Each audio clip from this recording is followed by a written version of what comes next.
Choose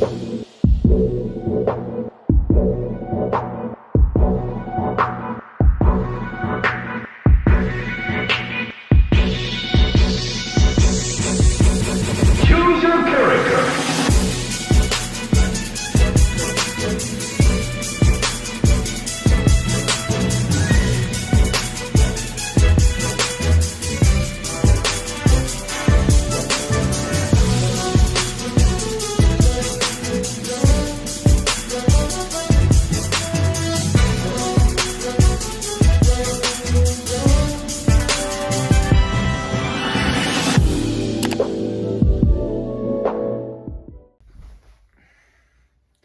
Hello.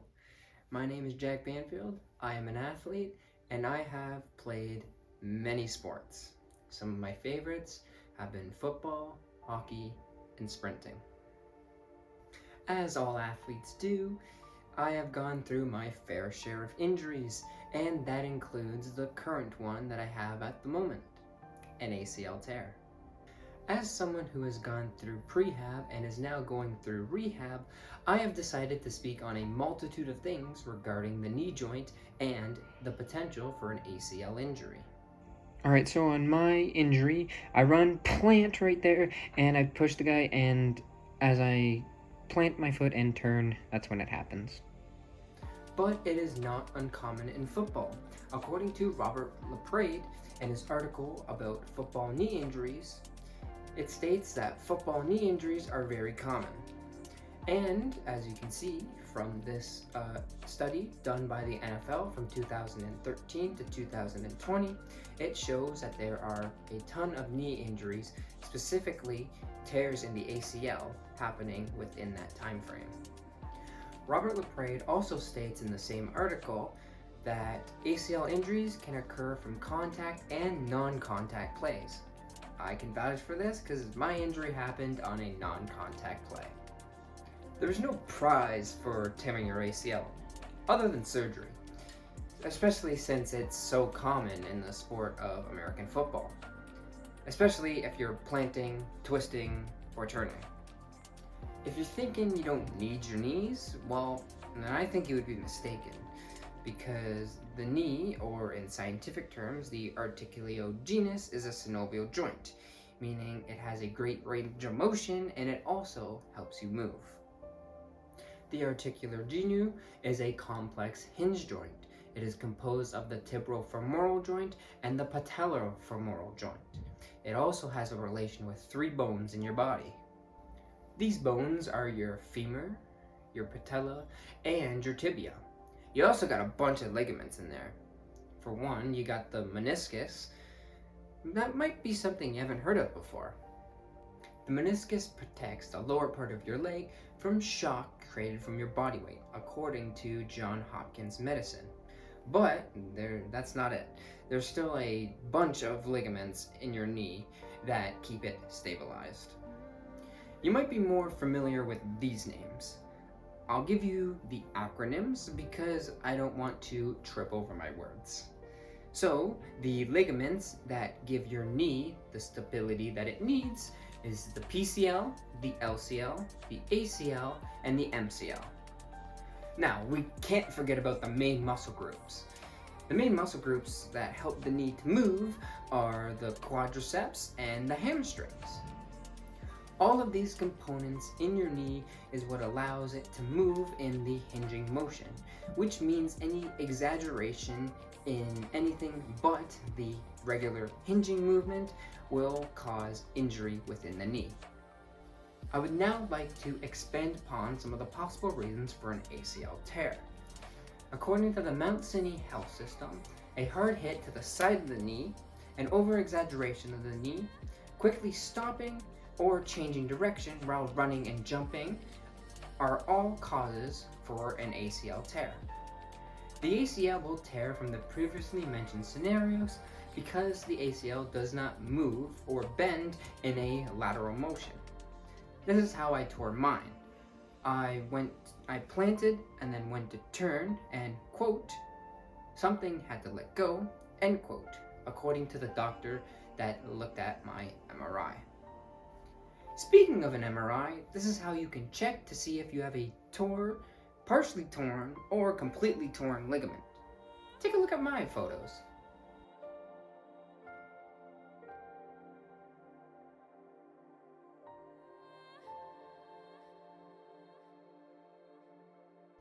Now, let's say you tore your ACL.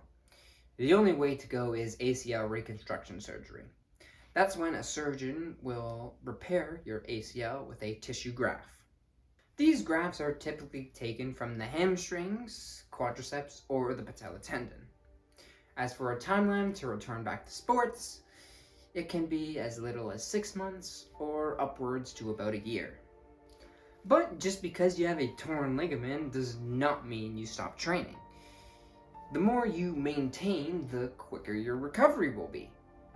I lifted decently heavy when I tore mine and continued to maintain as much as I could, and now I am expected to return back to this upcoming track season. Before surgery, you typically want to get as much of your range of motion as possible while still being cautious and lifting some heavy ass weight. At the beginning of post-surgery, there is a lot of very painful exercises to try and bring that range of motion back from the surgery, which means you are working on your flexion and extension. Then, once you are able to walk again, focus will start to shift to more balancing and body weight exercises. Wah-ha! Some of these exercises are wobble boards, step-ups, box squats, and leg presses. There's also a lot more, but I'm just going to touch on those ones. Then, some next steps are to continue to focus on balance, strength, and plyometric exercises, but also adding more weight to them. Soon after that, you'll be doing more compound movements and some more dynamic type movements as well. These movements will be more like squats, RDLs, and jogging. If you play a sport, around this time you'll start to do heavier lifts and movement specifics for your sport. For example, I am a sprinter, so I have been working on running mechanics, footwork, and starts to get the explosiveness and form back for sprinting. Now, tearing your ACL is not fun, so to prevent it, according to Dr. Carter from the article 5 Ways to Prevent ACL Injuries, is to strengthen your glutes, your quads, your hammies, and your core. However, there still is a chance that it could tear, or just that one little movement that's gonna tear it. But strengthening all the muscles around your knee will prevent increasing the chances of tearing your ACL. Females especially need to strengthen their quads, hammies, glutes, and core because, according to the article, ACL ruptures, the difference between male and female, it says that females are 3 times as likely to tear their ACL. This is because females have increased quadricep angles and increased posterior tibial slopes. But if you're a female athlete, you already know you're hitting legs 3 to 6 times a week. Anyways, that is all the information that I can give you as an athlete about the knee joint and pre and post surgery, because that's all I've experienced so far. So thank you so much for choosing me as your character, and as always, remember, work hard and stay humble. See you in the next one. See ya.